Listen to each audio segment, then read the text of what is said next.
ان دونوں گروہوں کے درمیان ایک اوٹ حائل ہوگی جس کی بلندیوں یعنی آراف پر کچھ اور لوگ ہوں گے، یہ ہر ایک کو اس کے قیافے سے پہچانیں گے اور جنت والوں سے پکار کر کہیں گے کہ سلامتی ہو تم پر۔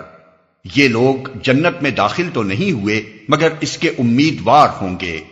اور جب ان کی نگاہیں دوزخ والوں کی طرف پھریں گی تو کہیں گے اے رب ہمیں ان ظالم لوگوں میں شامل نہ کیجیو۔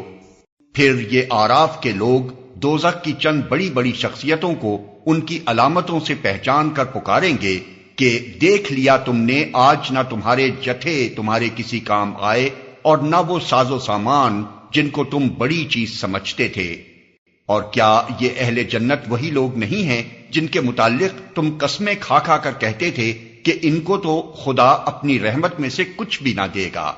آج انہی سے کہا گیا کہ داخل ہو جاؤ جنت میں، تمہارے لیے نہ خوف ہے نہ رنج۔ اور دوزخ کے لوگ جنت والوں کو پکاریں گے کہ کچھ تھوڑا سا پانی ہم پر ڈال دو، یا جو رزق اللہ نے تمہیں دیا ہے اسی میں سے کچھ پھینک دو۔ وہ جواب دیں گے کہ اللہ نے یہ دونوں چیزیں ان منکرین حق پر حرام کر دی ہیں جنہوں نے اپنے دین کو کھیل اور تفریح بنا لیا تھا اور جنہیں دنیا کی زندگی نے فریب میں مبتلا کر رکھا تھا۔ اللہ فرماتا ہے کہ آج ہم بھی انہیں اسی طرح بھلا دیں گے جس طرح وہ اس دن کی ملاقات کو بھولے رہے اور ہماری آیتوں کا انکار کرتے رہے۔